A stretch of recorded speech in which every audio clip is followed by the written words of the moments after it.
welcome to the Robbies Podcast, your destination for in-depth discussion and analysis of the Premier League. I'm Robbie Mustoe, he's Robbie Earle, and here are today's topics. Manchester United stunned Manchester City 2-1 with a late comeback in a thrilling Manchester derby. Plenty of other big results in the title race as Liverpool draw with Fulham. Chelsea win 2-1 against Brentford and Arsenal drop points in a goalless draw versus Everton. Nottingham Forest are up to 4th after a comeback win against Aston Villa, and Wolves sack boss Gary O'Neill after a disappointing result and another post-game fight. That's what we've got coming up in today's episode. Okay, Mr. Mustoe. Neither of the teams were in the top 4, but the Manchester derby took place at the Etihad. It was a Manchester City team that we've not seen the likes of under Pep Guardiola, 1 win in 10, and Manchester United team not in greatest fettle. What was your reading of the game? Well, what was your outcome? There's lots of readings, lots of outcomes. We'll get to Pep at the end afterwards. Yeah. I think just generally the game was scrappy, and I think a good indication of where the two clubs are right now. Of course, Pep's trying desperately to find a team that can win a game of football, really. And Man United, as we know, is changing things around. The story before was the news that we got in was that Garnacho and Rashford were left out of the squad, and the manager, Amorim, talked about basically it's just his selection. He sees things, he's watching everything, what they eat, how they train, how they deal with their teammates, everything. And he didn't think they were okay for the squad today, which is a very strong statement of two young players. Well, no, one young player, one experienced player, Marcus Rashford now, and that kind of shaped the team, Rob. And United, build-up play was pretty good through midfield. They just lacked a little bit of punch in the attacking half. Everything changed, of course, late in the game, but I mean, just generally. Quality, it was just... Well, wasn't great quality. I think it was an indication, as you say, of the kind of standing of the two clubs. When you look at Manchester City right now, Rob, they're struggling because there's a lack of confidence and belief in what they're doing. There's some doubt that's come in, and however great players they are, there is some top-class, world-class players there, but you put a little bit less confidence, you put a bit of doubt in there, and it doesn't half change things up and slow things down a little bit.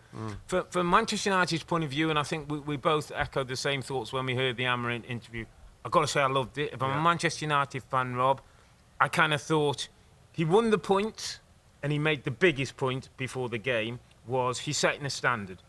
And it was really interesting because when Amorim first got the job, there was a lot of talk about his age and his experience, and he was saying that, what helped him at Sporting is he gets on with the young players, he's in touch with them, they're on a similar way. Maybe that Ten Hag wasn't.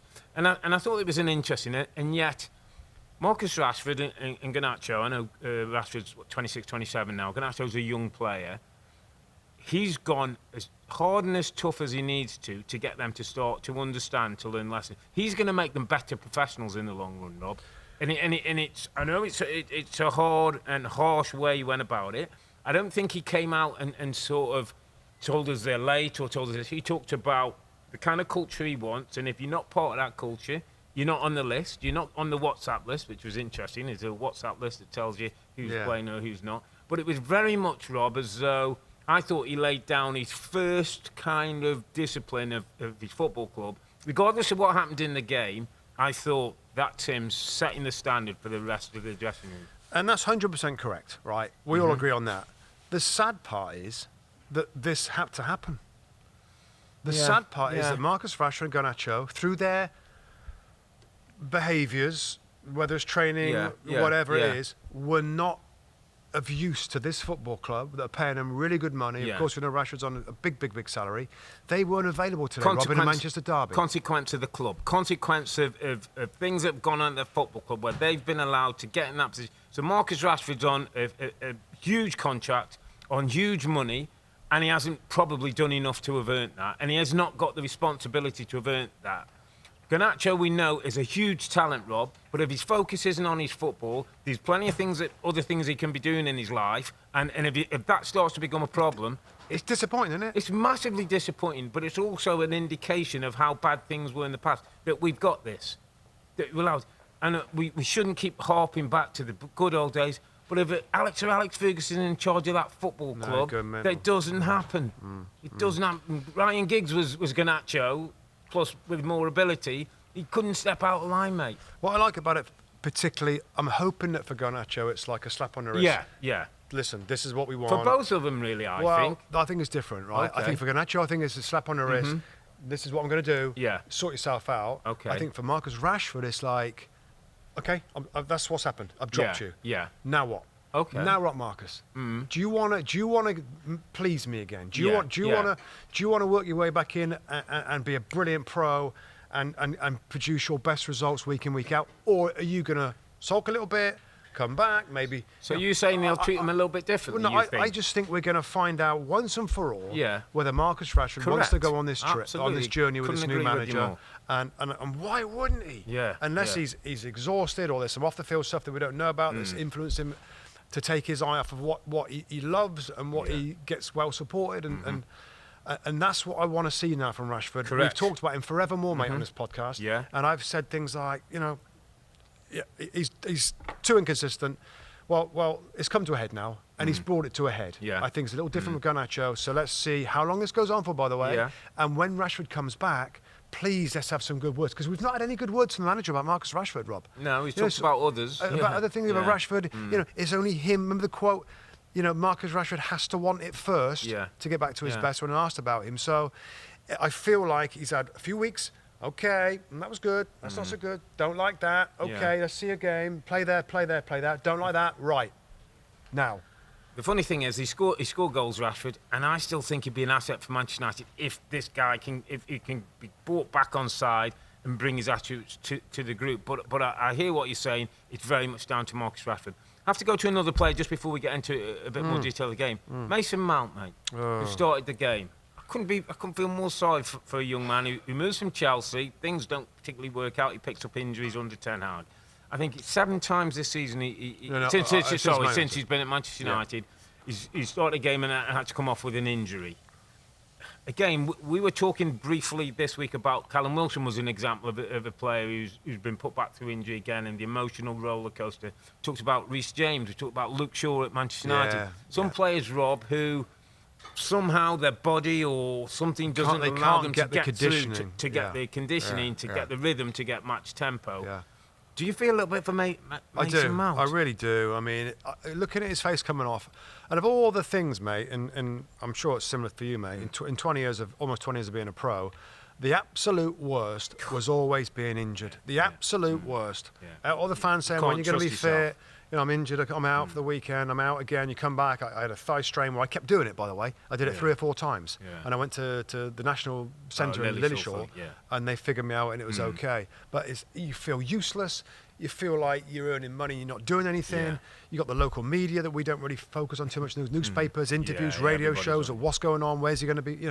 It's the worst. And to happen that many times at a club like United, it's a nightmare for him. The problem as well, when you're in that situation, fortunately like you, I didn't have too many kind of those type of injuries. But as players, you can't trust yourself, Rob. You can't trust yourself to get through 90 minutes. How bad is that? So you're kind of half holding things back. It must be so difficult. We hope it's not too bad. I hope he's back at home, because I think he could have a role to play under him in one of those 10 positions. Well, I think his best position when he was good at Chelsea. Busy in those holes. That's exactly what he wants. Happen. Let's talk about the game generally and how you saw it. I mean, obviously Manchester City get the goal courtesy of slight deflection. Gvardiol, dangerous in the box, lovely header, really well placed header. Nice solid contact, Nice solid contact. City weren't scintillating, but were up. Passing movements, getting 1 or 2 opportunities. Didn't create an awful lot for Haaland. Sat back in the second half. A little bit, and I think sensibly, like the way they are, like it made sense. Like let's not go and try and be silky and try and score another goal, which they normally. And Pep afterwards was, I think he's disappointed at that, but I think he accepts. That's where they are, isn't it? And it was kind of working out okay until minute number 88, where. And we shouldn't really laugh. Mateus Nunes, who, by the way, I thought he was really good at Wolves, and I wasn't surprised that Man City bought him, but he's not had a good time at City. No, it hasn't really worked. And to be fair to him, he played in the left back, kind of going into midfield a little bit, but mostly as a left back in the game. And he had a terrible back pass, Rob, and I'm sure everybody's seen it. We'd have to maybe go over it too much, but he made the most horrendous challenge in the box on Amad Diallo, who I mean, talk about a young player who's got bags of energy late into the game, brings him down, changed the game, didn't it? Absolutely changed the game. And I actually kind of felt I knew what was going in Nunes' head. Yeah, you can see as he's passed the ball to Diallo, he's thinking, I don't want him to get the goal that's going to give it the equaliser. I don't want to be that guy. So he goes flying back when Edison's not in a bad position. He's covering defenders. I'm kind of thinking, if Diallo's got to do a bit from there... He wasn't heading towards goal, was he? No, he was sort of on the wide areas, and he just almost stopped on the ball to assess things. Nunes comes in, takes him out, penalty kick. Bruno does the rest. And at this stage, Rob, and this, I've been thinking this since the game finished and then we've come to the podcast, was... Even at 1-1, it'd be a bit disappointing for City. I was thinking like a 1-1, we've let a late equaliser late in, with a couple of minutes to go.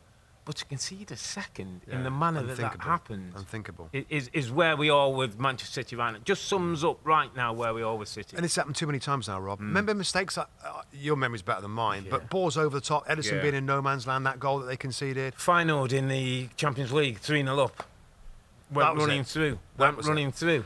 And it was a bit similar to that, where he thinks he can the bouncer's going to beat Amadiello, which again, guys. amazing kind of him to be able to reach that and touch it by. I think Vardy looked like he could clear it on the line. Maybe I'm being harsh there when we see him running back towards his own line, but it kind of looked like he could clear the ball, but he didn't. And for them to lose from that position, and then the whole focus on the manager and the interviews that followed, and watching Pep, like tortured Pep.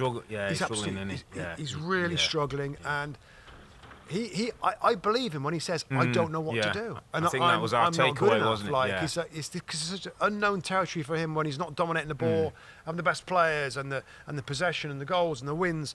This is so alien, and the Premier League is so unforgiving, Rob. When I kind of described it to you as like a seesaw. When that balance... I mean, the balance for them for ages has been like winning. But as soon as it tilts the other way just a little bit, then they're losing all the time, and it becomes a habit.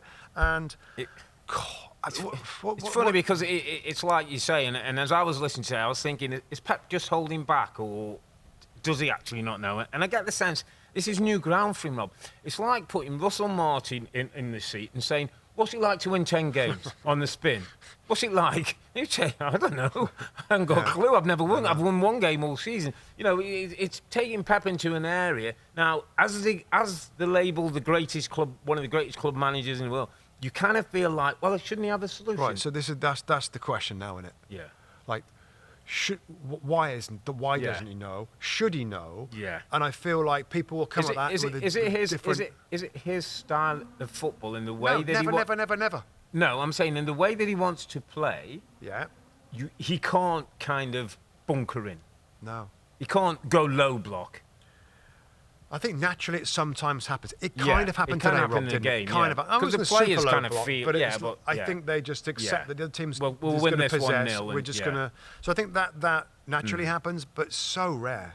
So rare. And he don't like it. He don't like it. Afterwards, it pains him that the performance was not good. And he said it. And how many times he said we were good today when they weren't? He means, but the possession and the dominance and maybe creating a few things, they did nothing of that today, Rob. So we're back to square one. I know that you kind of finally thought, I know that you tipped them and you tipped them. I just thought today might be a lift. I was looking for a reason for a spot to keep him in it, to keep him in that title race. I don't think Pep sees it now more bigger than anything, Rob. Yeah. I suppose the question is in terms of Man United. What have they got to just get as high as they can in the league? Or is each game a different experiment? Is each game finding out? I think so. It's fact-finding. It's fact-finding, Rob. And I like what Ruben Amorim said afterwards. You said something interesting, though, today, just on that, about the squad and about the system. At the moment, the two don't really match, do you? If you were saying the squad and individuals, no, we're not going to be critical. We're just looking at it from an objective view. How difficult it is for him. Yeah, with this group of players who are used to playing a different way in different systems, and what he wants... There's not that many shoe-ins, is there? There's not that many. There's probably two or three. Well, there's Anthony, looking at Rashford, Garnacho, Anthony, and Amadiello. Kind of out-and-out wingers. The wingers, yeah. But not defensive enough. Maybe Ahmad is to play a wing-back. Yeah, he seems like he's done okay, hasn't he? So, wasn't it interesting today he went for the two full-backs as wing-backs? He went Mazraoui and Darlow. In a game where he probably thought he's not going to have much possession, we're going to have to defend it 5 times. But he probably, in an ideal world, he'd like more attacking defensive. Absolutely. So they're not ideal. The wingers at the club is like, and Ahmad's so talented, so young, so adaptable. Yeah. That maybe he's He going can to grow be into one of those pockets. We call them pockets. We can call them like a right pocket and a left pocket, right in behind. And it's one of them is going to be like a Bruno Fernandes probably and a Mount.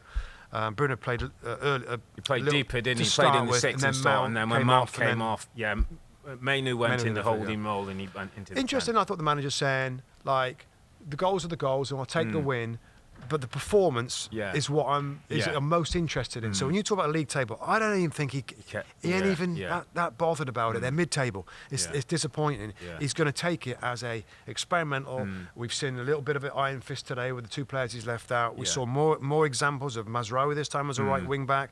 De Ligt looks a little uncomfortable on the right. Yoro had a break because he played and he's been come back from injury. So this is going to continue.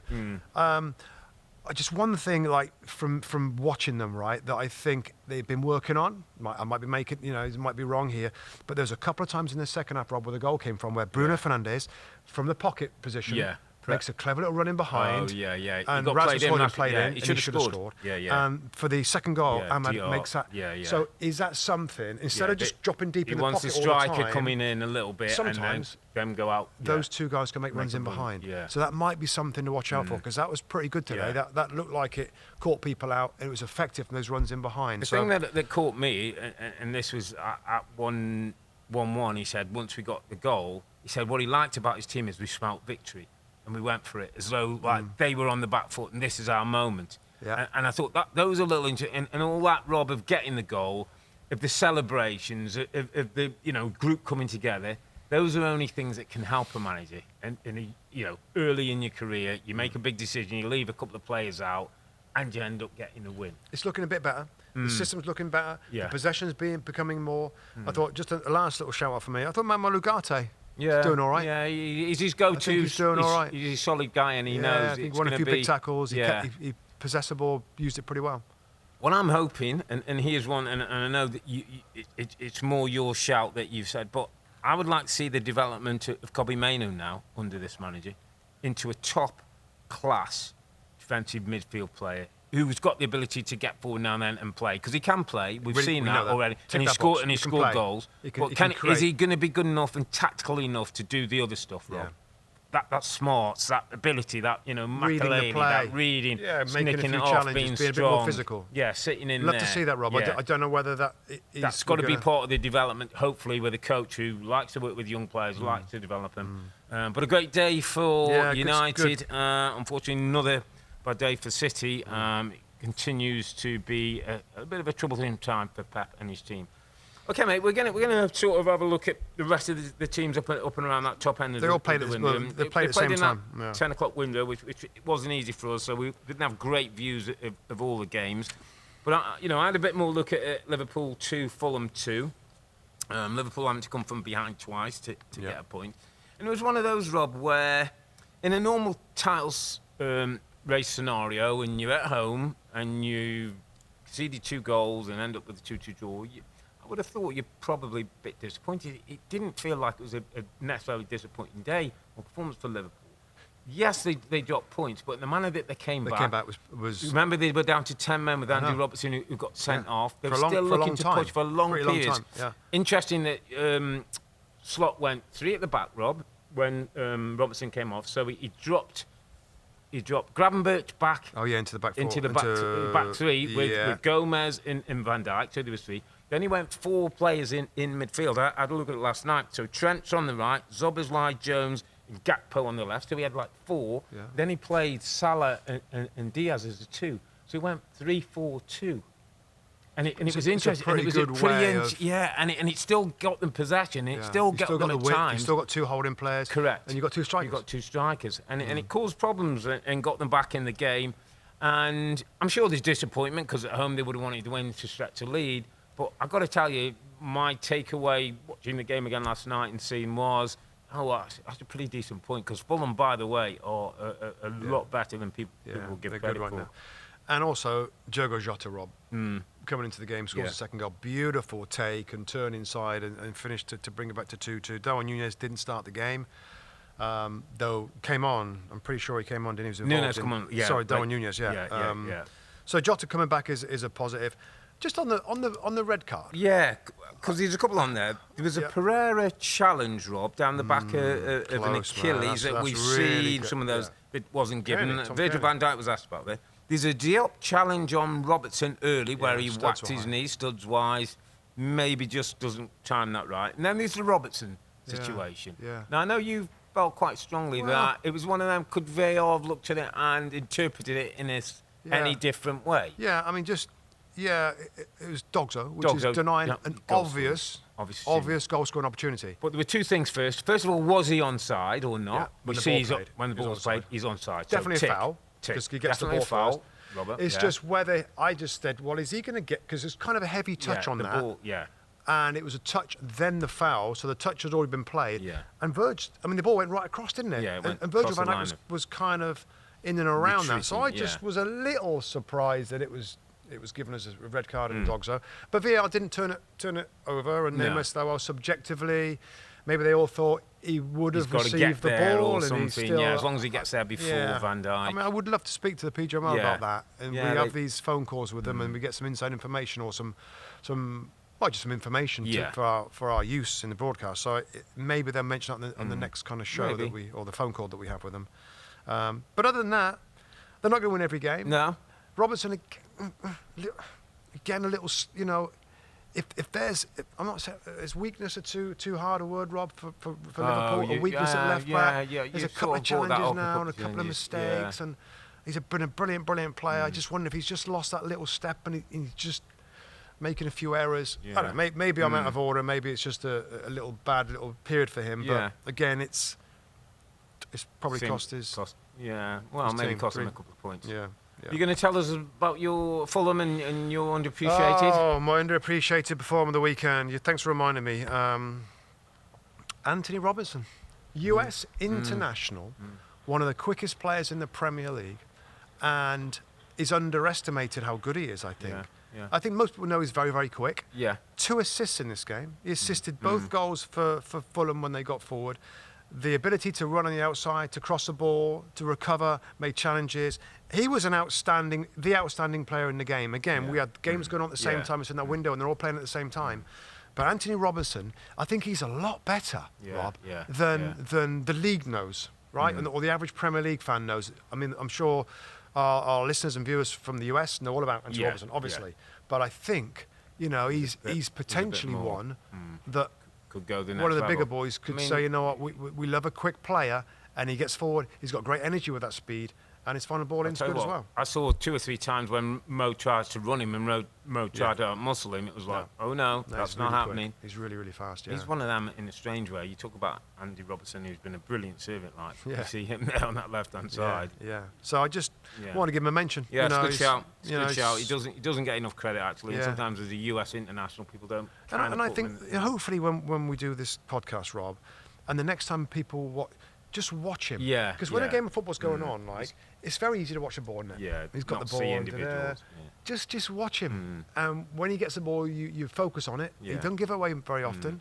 And he's always working. He's always going up or down. Forward, He does a pretty good job. Like him a lot. Yeah, it's a good shout. Let's move it on to Stamford Bridge, my friend, where the in-team at the moment, Chelsea faced Brentford. Plenty of goals in both these teams. Brentford got a good record at Stamford Bridge. One of the last 3 times I think they've been there. This was no gimme for Chelsea. We know that Chelsea are threats, but Brentford are a serious test in the Premier League. But Chelsea get the job done again, my friends. Cucurella and Jackson with the goals. I know Brentford got one back to and Burma, lovely counter-attack finish. Couple of nervy minutes at the end, and then Mark Cucurella somehow's got himself a second yellow card right at the end. Right at the end of the game, which means he's going to miss the next game, which I'm sure Maresca's not been happy about. But talk to us about this team, Robin, and how long can Enzo keep saying we're not in the title I don't care race? what he says. Just don't care what he says. They are. I think I saw a stat from the beginning of May, so just the back end of last season. They've scored got the most points in the Premier League. So they're improving. 5 wins in a spin in the Premier League. Incessant they were today, Rob. Incessant attacking. Like that word, my friend. And I mean, I love the flipping tactical side of it, and I expected Malagusto to go into midfield. It wasn't him. This time it was Cucurella, and he went high left, scores a goal from a brilliant ball in. That's where Cucurella, he's been given the license to get forward. One of them does. And it's usually Gusto wasn't. He kind of played a little bit more conservatively. So they attack with power through the middle with Cole Palmer, Cucurella, Enzo Fernandez. They got their wingers, and it was Modueke today, not Neto, suspended. Jadon Sancho looks $1 million, is confident, skillful, getting around outside of players. And Nicholas Jackson gets his goal, could have scored more, really had other good chances to score goals. I just think they are a team that's flying in confidence, a manager that's really smart in how he sets his team up. Every game's a little different. There's a couple of changes. Just on that, Rob. So, it's a bit Pep-like, when we used to get the team sheets from really Pep kind of like. Do you think that is done solely just for the benefit of the team, or do you think it also is to offset the opposition in terms of knowing how they're going to play and how you're going to set up? Because if we were the opposition coach, most times you'd be thinking, okay, Gusto's coming, how am I going to deal with him? And all of a sudden, you kick off the game and he's not. Panic. Yeah, absolutely right. I think it is the opponents. And that's why people like us, mate, we think, I put up a graphic and, well, they're going to do this and Gusto's going to go into midfield. Well, actually, they didn't. And that's why these guys are so difficult to read. He says something, he sees something in Brentford where he wanted Cucurella to play it forward and Gusto not in this one. Saying that, Gusto, he did kind of push forward. They were a little bit braver and left two at the back a little bit more, but it wasn't him. It was Cucurella. One thing striker's going to play a striker and he's going to have two wide players. And that could be, he's going to fill those three spots high and the rest of it in the middle, it's either going to be a square box or it's going to be a diamond. Bit of a diamond today with Cucurella doing it and just one holding player in Caicedo. Caicedo looks a beast, by the way. Yeah. We were talking about midfield, got everything, hasn't he? I mean, he's enjoying his football. He's not thinking about anything apart from tackling, winning the ball, and that's what I get excited about Chelsea. Maybe a couple of the other ones. They got some power. They got some young power in the middle of the park. They got speed in outside areas. They got options in different spots. I don't think defensively they're amazing. Tosin and full of goals, Colwell, by the way. Full of goals, but full of ways of scoring. Whipped in a zillion crosses, set pieces through the middle, through the outside. I'm very, very impressed and excited about Chelsea. Really, really am, mate. Warm and fuzzy. Very warm and fuzzy. Warm and fuzzy. Getting warmer. Always getting warmer. Let's go to the Emirates. Arsenal faced an Everton team. They're calling it a set-piece derby. Both of these teams score many of their goals from corners in set pieces. Yeah, the set pieces didn't work on this day. The open goals didn't work on this day. No goals in the game, which is more... I think a confidence boost for Everton rather than Arsenal. Lack of goals, my friend, for Arsenal seems to be the issue. Havertz, obviously we know, gets 10, 12 to 15. Jesus, who's come back fit, is struggling to make any impact in the team. Through different ways, if Saka doesn't score from one side, Martinelli's not a consistent source on the left-hand side, and just feels like, Rob, they're scratching a bit to find that finish. And as Mikel Arteta said, we're efficient at the moment in terms of building up and make chances, but they're not putting enough chances away. Yeah, I just think with this, we know that this squad and these forwards are capable of scoring enough goals to win the Premier League. Correct. They took it to the last game of the season. 1 point behind Man City. Big numbers for Odegaard, all the midfield players, Kai Havertz, set pieces, so they can do it. This squad can do it.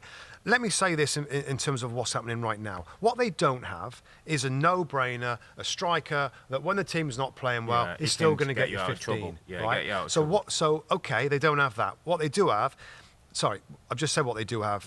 They have to play at their best football, Rob. They have to be at their really team best to get the benefit of all the players that can pitch in when the team's at the best. If the team isn't at the best, it's not creating the same amount of chances, for me, and they're struggling to score goals. So they've got to be team perfect for those goals to flow from everybody. That we've seen that they can do it. If they're not team perfect, that are not right now, then the goals are low. I went to the Premier League top goal scorers, loads of people, 10, 9. Where's Arsenal play? 5. And that's Kai Havertz and it's Bukayo Saka. And there's others with like Mbeumo and Brentford.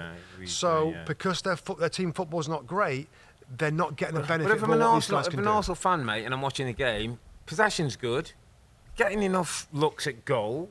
It looks like they just haven't got that finish touch. I mean, Jordan Pickford had a day to remember. That was outstanding. Saka, I can remember having 4 or 5 decent shots, and Martinelli from the left-hand side had a couple of good looks. And it isn't like you say the football's got to be on top. They all break. They all getting through teams. Just a finishing. Just feels like finishing isn't there.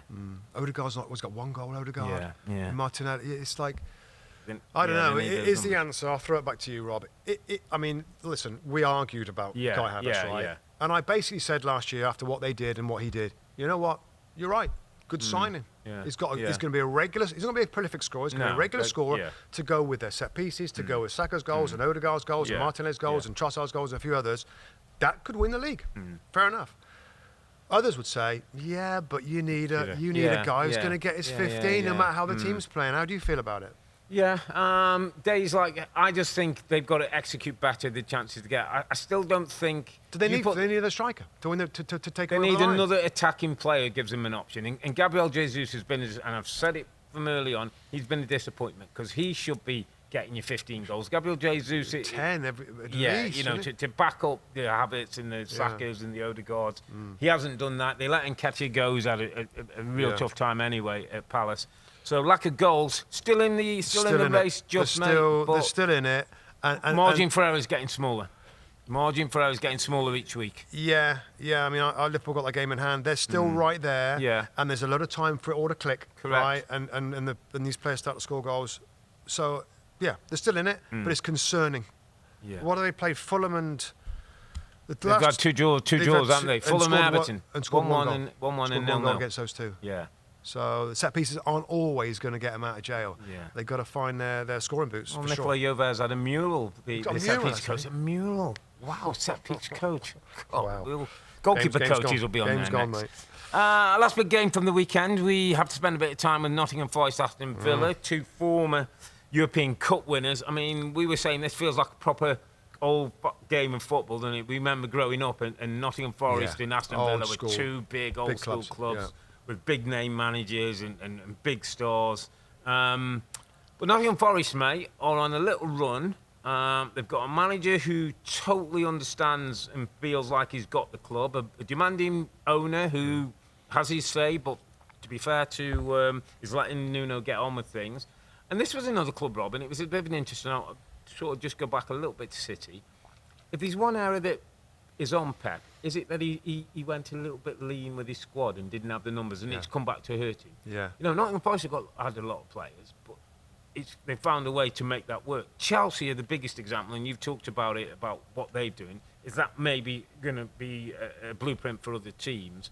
Nottingham Forest, my friend, have shifted through whatever was their issues. They've got a base of a decent squad now, not just the first 11, players who come on.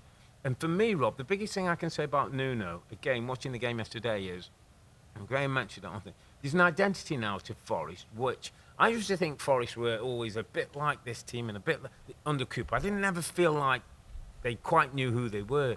This fellow's got a system that, without the ball, they defensively really well set up. Yeah. With the ball, they know what they're doing. They get overloads on the outside. They're not trying to play it from the goalkeeper on the goal line. They're not giving easy goals away. Got great defensive record. And they've got a guy at the top end of the pitch, mate, who's going to score them goals. Goals from subs who come on. How many times have we seen either Elanga or Hudson-Odoi or somebody come off the bench and make it happen for them? Can't say enough good things about Forest. Can't say enough to how good it is to see Nottingham Forest at the top end of the table. I think everybody in our position, Rob, are very quick to criticise coaches, but also owners, right? And when you saw Marinakis and the players that were coming into the club and the manager situation, he comes down, he gets involved, it's like, wow, this guy. But he went crazy on money. They got penalised last year with a points deduction. Nuno Espirito Santo, absolutely brilliant job he's done to settle the whole club down, to get rid of some players, and it was continuity from the start, Rob, when he first came in. That's taken a little bit of time to figure out how he's going to do it, but what a good job he's done, and what a good manager he is. He's just he's an excellent manager. This is crazy. It's absolutely crazy, and fair play to the owner. For a little scattergun, bring every But look, and he took risks, and he got punished for it. He broke the rules. He got punished for it. But now, I mean, this is marvellous. And what what a good club for this to be happening. Yeah. So long out of the Premier League. 20 odd years out of the Premier League, long. Yeah. And they're loving it. And they're loving it. And we saw this with Wolves with Nuno. The fans loved him. Yeah. And it's happening right now again at Nottingham Forest. I mean, Steve Cooper did a brilliant job to bring him back up, but he's taken it to another level. And fair play to those big decisions that were made. Yeah. All that being said, great game, by the way. And Villa were good. Yeah, Villa, it was a good game. Villa much more energy, much more like it. Just especially after game. Champions League, everybody thinking it wasn't to do with tiredness and 2 late goals from Forest. Great scenes at the end, wasn't it, when Elanga scores the second goal and it goes in with the crowd and the place is jumping. Yeah, City Ground. Special place to watch your football. One thing we've got to mention, the Emi Martinez save. Oh, gosh, yes. Wow. Well... There's a lot of big statements being said about it. A lot of big statements. It's definitely in the conversation of one of the best saves in the Premier League of all time. Yeah, it's in it. It's in the conversation. Yeah, I mean, to go down with his left hand, to stop the ball, react, and then almost spin 360 and get the ball away from the line for a defender clear is incredible. Yeah, it was an amazing save. It's up there with one of the best saves I've ever seen, I would say. Yeah, I mean, it's going to be the save of the season, I would think. Yeah. I mean, there's a long way to go, but just an amazing save. And he's a top goalkeeper. Yeah, he's won the best goalkeeper in the world for the last couple of years. Back to backs. Yeah, World Cup winner, of course, with Argentina. Yes, good show. Everything was good for Villa. They just lost a little bit of control. The manager said so in the last 20 minutes. Yeah. And they made their changes. They changed the midfield pairing. Often is the place where it gets tired in the team. They changed those. Onana came back in. Barkley came in. Yeah. And they just fell away at the end. But much better for Villa. I know they'd be disappointed with that. But Nottingham Forest, where are they? They're fourth. They're fourth in the Premier table. League. Champions League football. Unbelievable scenes. European winners. Brilliant. Okay, mate, let's just go through some other results. And one very important result was Wolves 2, Ipswich. Wolves 1, Ipswich 2, Ipswich getting a late goal through Jack Taylor from a corner kick that Gary O'Neill said his players didn't pick up. Players weren't in the positions they should have been. Gary O'Neill came out after and had a very strong interview and kind of said he's doing as much as he can with this group of players, and there's not much more he can do. Yeah, Gary I'm O'Neill. afraid those were the last words of Gary O'Neill, the manager at Wolverhampton Wanderers. I'm so disappointed. I'm so disappointed. What a bright young thing that's did excellent work in their Premier League. This is the first time that he's really struggled after more of his best players are sold in the summer, but the implosion of the team, these fights afterwards. He kind of constantly is moaned about the refereeing decisions, and but when you start piling on top of each other, and you see the fighting again, I'll never unsee Mateus Cunha, the elbow the guy and scraping his glasses off his face. That's a terrible. That looks awful, and I think if you're the hierarchy of the club. And we said after the game, Rebecca asked you, both of us, is he gone after this? You said, I think he is. Yeah. I said, well, he just given last week. Yeah, he got the vote of confidence on a Thursday. We're okay, we're going to back him. Thursday. Sunday, he went. Yeah, off the field stuff. Maybe tipped it a little bit, Robin. I think so. And I hate the phrase, like the managers lost the dressing room, lost the players. I hate that because I think they're fighting, but in the wrong way. Yeah, and it just looks, Rob, like there's a chaotic nature about the club, and that the manager's just saying he can do no more with this group of players. Yeah, some bad comments. It almost was. So that's them at their max. Yeah, that's as you said. That's them at their max. Expect that, or that's what you're going to get. In the end, it was his last words, whether it was the right thing to say or not. Again, I'm like you. I'm disappointed. A young British manager who's smart, who's got really good ideas. Might have to go back to the Championship, Rob, and bring a team up from there to get another look in the Premier League. He might get another go. He maybe, which will be a shame. But Wolves will look on. Their search will go. Obviously, names being linked to that. Now, just think, Rob, just on that point, and I said it on the air. In some respects, I think what reflects bad on Gary O'Neill is the other guy in charge, Kieran McKenna, who's at Ipswich, who looks like he's in control of things. Yeah. I mean, they're not particularly, flying in the league, but they're competitive in games. His team look like they're committed to him. He comes out when he's, he's disappointed his team, but he's not throwing anyone under the bus. And I just feel like maybe that might be a learning for Gary O'Neill. He's going to take some time out of the game, no doubt. He's going to have a look. Maybe he's just got to, control himself to make sure his players are being controlled in the same way. I think it's a really good comparison. I mean, Ipswich Town now also having a really difficult time of it. They're only 3 points ahead of Wolves. I mean, they're not far away, Wolves, from being out of it. Yeah. And not. They play Leicester next weekend as well, mate, which is a huge game for them. Yeah. I mean, but they have conceded 40 goals. Yeah, 40 goals, which is by far the most. More than some of the just teams. think they scored more goals, I think, than Manchester United. Yeah, same as Villa it was, wasn't it? I remember making that note. Yeah. So it's just a balance that he couldn't quite figure out, and. Sadly, he's lost his job, and we'll see. There's rumours of guys coming in, but of course we'll let you know when that happens. But a sad day, always a sad day when a manager goes. Let's go to St James's Park. A little bit of a spotlight on Eddie Howe. His team lost 4-2 to Brentford last weekend, and there was a bit of talk about whether his team have lost a bit of intensity, or they're still the same team. Can they get a bit nasty again? Turned it on against Leicester. 1 goal at half-time, 3 more goals.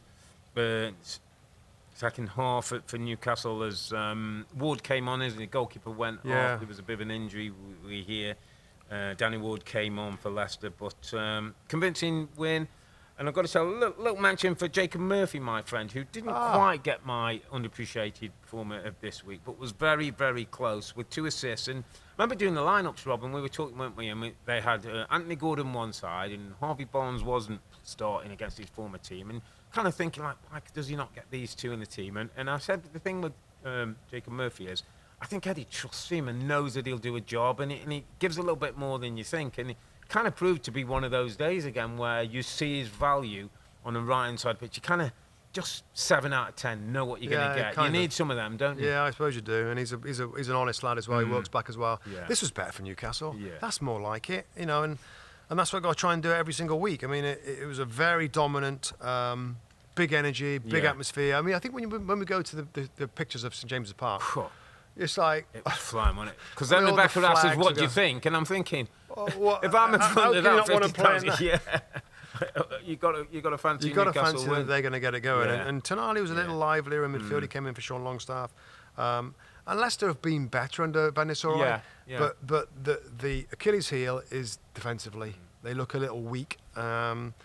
I'm not sure they can grind results. And if there's one thing, wasn't it? Yeah, and I thought, looking at the atmosphere and Newcastle's kind of way of playing, they got to grind. Can they grind? Yeah. Big question mark from Leicester. Can they grind and find a way to be compact? It'll be tough to beat, and they weren't.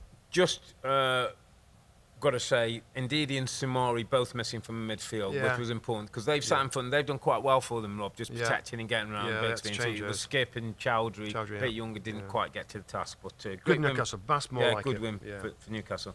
Let's go to I think they call it the M23 derby, the A23 derby, Brighton versus Crystal Palace. It's not a derby, as Lady Lowe showed us. It's a rivalry. Yeah. Well, the rivalry... I mean, it's only 40 miles, apparently. Yeah, 43 miles. The rivalry was won by Palace. There were certain people in the studio today who were happier than others. But if Crystal Palace, Rob, it was all sort of first 10, 15 minutes. The game was as you'd expect, a rivalry. There's plenty of challenges going in.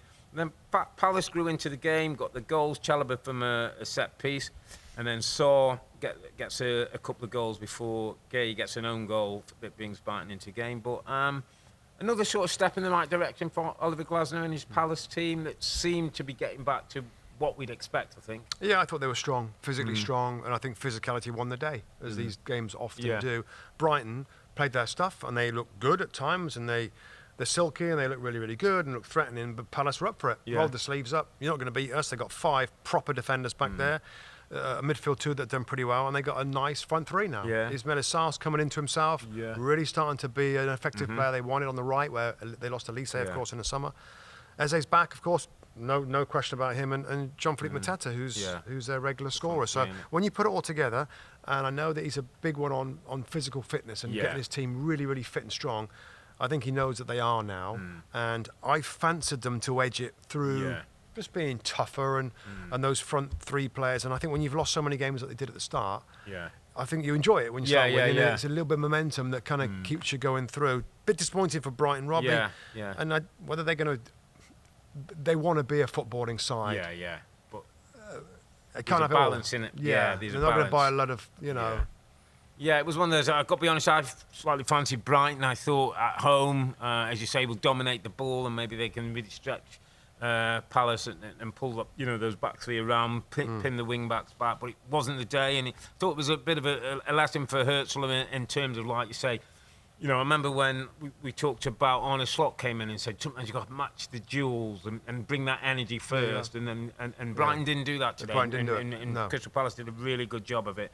And I'm going to go to my underappreciated performer of the week, mate. And you've touched on him, Ismail Assar, coming in at Crystal Palace for almost like less than $20 million from Marseille. He's 26 years of age.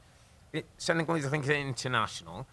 And the important thing to say here, and I saw Oliver Glasner say it a few times, he's not a replacement for Elise, because there is no single replacement for Elise. He was a very different type of player. But he's a direct runner, he's a powerful runner, he can score goals and he can create goals. He got a couple today and got an assist from the corner kick. Finally getting some numbers now, because his numbers weren't his great numbers weren't before. good. He's only had one Premier League goal before one that, assist. so he's got 2 today and starting to get on the run. Yeah. But he can be an addition where Eze gets the headlines because he's the star and silky. Matata's goals are a big thing. But he could be a really important piece for and those runs in behind, Rob. Those runs in behind. Yeah, those where Eze's a bit more of a... He'll come towards the ball. Yeah. And he can go and support and maybe run past Matata, or Matata's got it flicking on. He's a big guy, holds the ball up. And he's just one of them players, Rob, I think, that's gone under the radar, that doesn't get the mention. He had a slowish start. He did have a slowish start, but he's picked up in recent weeks. I thought against Manchester City last week, he was good again. And he's, as you say, he's a good runner. He brings good physicality and intensity to the team, which was something that Brighton lacked today. Yeah. And I just think he's one of those players who, just keep your eye on him. He could be, sneaky, get to 10, 12 goals of the season. Be a really important part for Crystal Palace. I like that. And of course, Daniel Munoz and Tarek Mitchell, the wing backs. I like them. They're strong games. He did a little breakdown, didn't you, on Munoz? Proper kind of wing backs that know the job really well. Like United, are going to want some of those probably at some point. But no, good shout on Ismail Assar. Well done, Palace. I think we're 15th right now. Yeah. A little bit of breathing space, because they they? were banging trouble, Rob. Yeah. Like a couple of weeks ago, banging trouble. But now they look like they've got their stuff together. Get themselves out. Let's finish at St Mary's. If you're a Southampton fan, not great. 4-0 down after 25 minutes. 5-0 down at half time. At which point your manager is walked down the tunnel and into the dressing room at 4-0, so certainly doesn't see live the 5th goal being scored by Maddison. Maddison with 2, Son with 1, Kulusevski and Sarr. Absolute. Couldn't have had an easier day if you'd asked for it. 5 at half-time, almost felt like Spurs felt sorry for Southampton, didn't do any more. Fans streaming out after 25, 30 minutes, which you would expect. Banners after the game with RM get out of our club, which I'm assuming is Russell Martin, not Robbie Mustoe. Robbie Mustoe, not even there. I mean, everything that could go wrong did go wrong. The defending, Rob, was non-existent. I'm not even going to call it defending. Spurs players were walking past red shirts. The numbers continue to look bad for Russell Martin. He got 5 points from 16 Premier League games. I know he's got his principles. I know he's got his way of playing. I know he's got things. He seems to have a big opinion about what he wants to do and how he wants to do it. If he's not careful, Rob, he's going to be out of work. Well, I don't understand right now what the club are benefiting, right, from him staying. All right, and I'm the last person to say that there needs to be a change. Right now is the time to do it, because it's getting bigger. The gap's getting, what's it now? Like 9? Is that 9-point gap, Rob? It's 9-point gap to safety.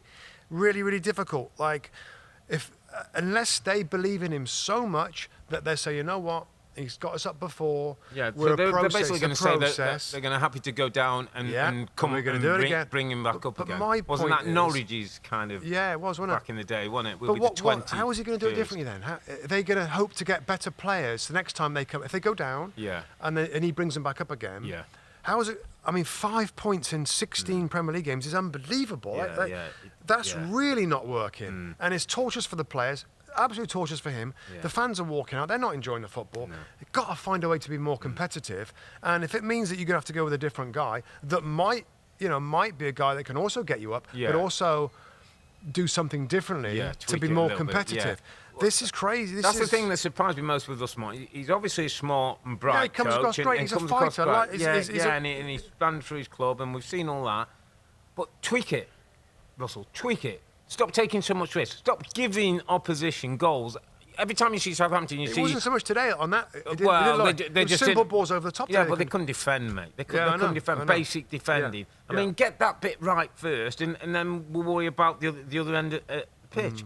But I just don't know if he's going to be wedded to his philosophy, wedded to a way of playing that I think there is absolutely no future for. I'm going to say it one more time because I think it's a brilliant analogy. Ipswich Town, Kieran McKenna, the same expansive football in the Championship as Southampton. He said himself, we don't think we can do that in the Premier League and get away with it. There now is a 7-point gap. You know, they weren't tons better in terms of points than Southampton, but now it's starting to be a gap. And he's changed. He's tweaked. In fact, more than tweaked. Yeah, he's kind of really changed their style to be less risky and not give those goals. To get points, Rob, to stay in the league. And he's really close. He's one match day from getting out of it. And do you know the example I would give Southampton and the fans aren't going to be happy is that Luton Town went down, mate, and had a go, to be fair. Yeah, and were a little unlucky, but they had a go. But they went down, and I got the sense that people around Luton and Luton fans would say, we went down, okay, we'll come back up next year and we'll give it a better go. Yeah, that's true. How's that gone in the Championship? Because it ain't a given, mate. You go down. There's many clubs, way more than Luton, who go down. So don't in any way think lightly that it will go down and Russell will bring us back up. Because if he does, what's going to happen next time? I don't know. Of all the clubs, of all the situations right now and managers, I'm like, they're probably going to go for somebody else. But I don't know. Maybe the ownership are behind him and they're going to stay with him and maybe he is happy.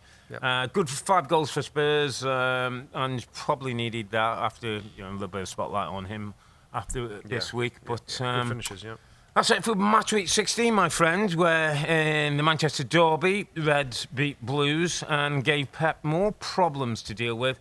Arsenal and Liverpool both drew, as Chelsea were the big winners in the top 4. And even though Enzo's not saying it, I am saying it. Chelsea are in a title race. We'll be back next weekend, that's Sunday, December the 22nd, when Everton take on Chelsea and Spurs host Liverpool. Don't forget, tomorrow we've got another game. Bournemouth host West Ham tomorrow at 3 p.m.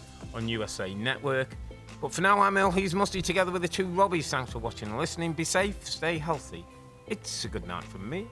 And it's good night from him. Good night.